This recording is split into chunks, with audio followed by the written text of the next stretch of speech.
This is Chemistry Podcast 8.4, and we're going to talk about ideal versus real gases and also how you use the ideal gas law. So the first thing is a quick review, kinetic molecular theory. You don't need to write these down, they're on your paper and you've already written them before in your notes. What they say is that gas particles do not attract or repel one another. So we assume that when we're talking about gases that they're not attracting each other and the molecules aren't repelling one another. We also assume that gas particles are small when they're compared to the distance between them, that they're in a constant random motion, that their collisions are perfectly elastic so no energy is lost, and also that each gas particle has the same average energy at a given temperature. What we know, though, with real versus ideal gases is that these assumptions are pretty close to what happens, but in real life, real gases do attract or repel one another, so they are having interactions with each other. They do have intermolecular forces, and intermolecular forces are just forces between molecules. And they do have collisions that are not completely elastic. But even though in real life they do not follow those assumptions that we talked about in the kinetic molecular theory, they still behave like ideal gases the majority of the time, which is why it's okay for us to assume that gases will act ideal and we get to use the ideal gas law for them. So gases act the most ideal though when we're at higher temperatures. And when we're at higher temperatures, what that means is that the particles are moving faster, and the faster they go, the less time they have to interact with each other when they fly by. So we're not giving them a whole lot of time to be hanging out next to their neighbors for there to be intermolecular forces. So we like higher temperatures because they make the particles go faster. We also like lower pressures because the amount of space between the particles is greater.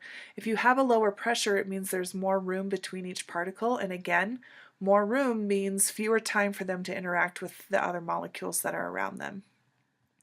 Another thing that's good is when the gas molecules are smaller, because smaller molecules mean smaller intermolecular forces and a smaller chance that they're actually going to interact with each other.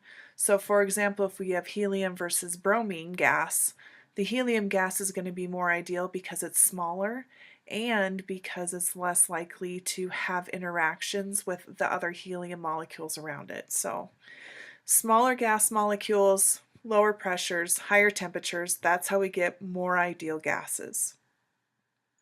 So along with ideal gases, we have the ideal gas law. And up to this point, we've dealt with pressure, volume, and temperature, but we have always held the amount of gas constant. So the moles haven't changed.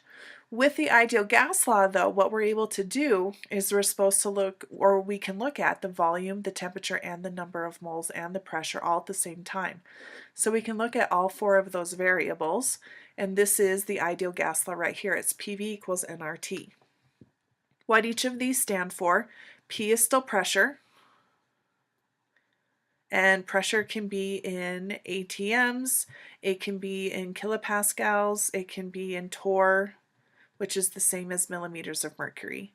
So the units of pressure don't matter, they can be in any of those, it will work. Your volume though, this is your volume, it must be in liters, so make sure your volume is in liters. T is your temperature, and just like before with the combined gas law, your temperature has to be in Kelvin. N is your moles, so moles better be in moles. Make sure it's not in grams or anything like that.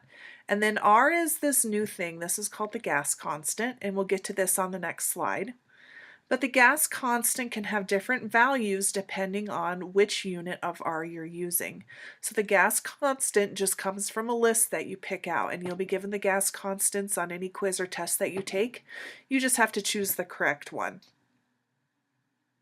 So R, which we just talked about, is the experimentally determined ideal gas constant.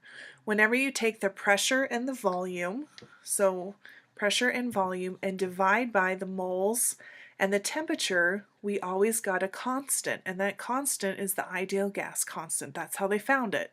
So the pressure times the volume divided by the moles and the temperature always comes out as this same number. And the value of R, it depends on the units that we use. If R needs to be in units of atmospheres, because our pressure was in atmospheres, we'll use this first one here, 0.0821. If we need kilopascals, it's the second, millimeters of mercury, and this can also be torr, we use 62.36. The last three parts of the constants units stay the same for each of the different values. So it's whatever pressure unit it is times liter, because volume is in liters, divided by moles for N and K for Kelvin. So you can see where all four of these units come into play when we're talking about these constants. So making sure your volume is in liters and your temperature is in Kelvin will make sure that you get the right answer when you're doing these problems. So example problem number 1, it says if you have 10 liters of a gas at 1 atmosphere of pressure and 27 degrees Celsius, how many moles of gas do you have? So I'm just going to start listing what they gave us. They gave us a volume and it's 10 liters. I don't need to convert it because I need it in liters. They gave us a pressure of 1 atm. They gave us a temperature of 27 degrees Celsius, but I'm going to add 273 to that because I need Kelvin, and that is 300.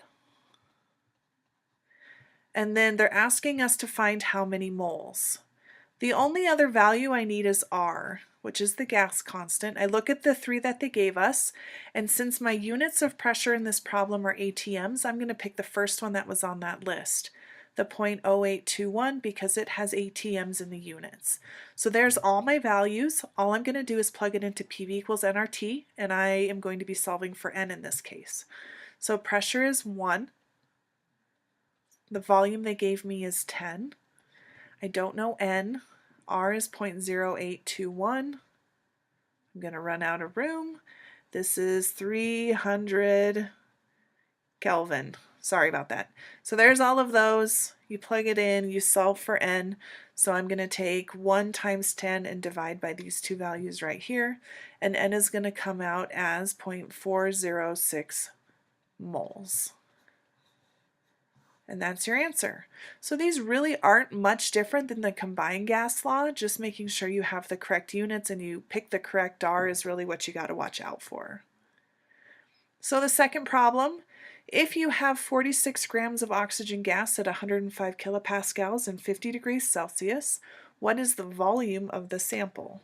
So they're giving us 46 grams. Well, I cannot do much with 46 grams, but since I know I'm going to have to do PV equals nRT, I'm going to have to convert this into moles so that I can use it as N.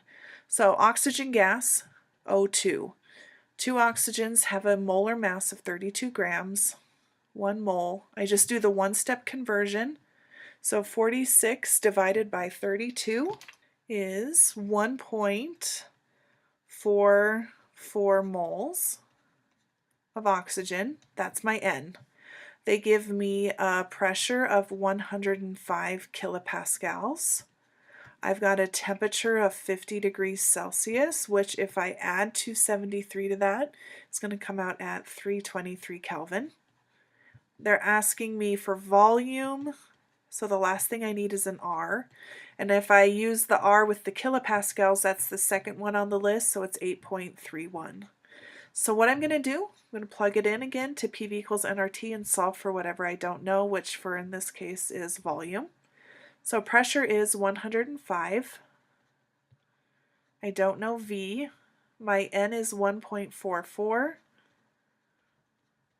The R is 8.31. And my temperature is 323 Kelvin. When I do that, I get 36.8 moles of oxygen gas for my volume. Oh, that would not be volume if I labeled it moles. 36.8 liters of oxygen would be the better label for that. So there's your answer for example problem number 2. Okay, a few vocab reminders. Molar mass is grams per mole. This new term you're going to be running across though is molar volume. Molar volume, just like molar mass is grams per mole, molar volume would be liters per mole. What we found though is that there's this really important conversion factor thanks to Avogadro. He determined that 1 mole of any gas is going to occupy 22.4 liters at STP.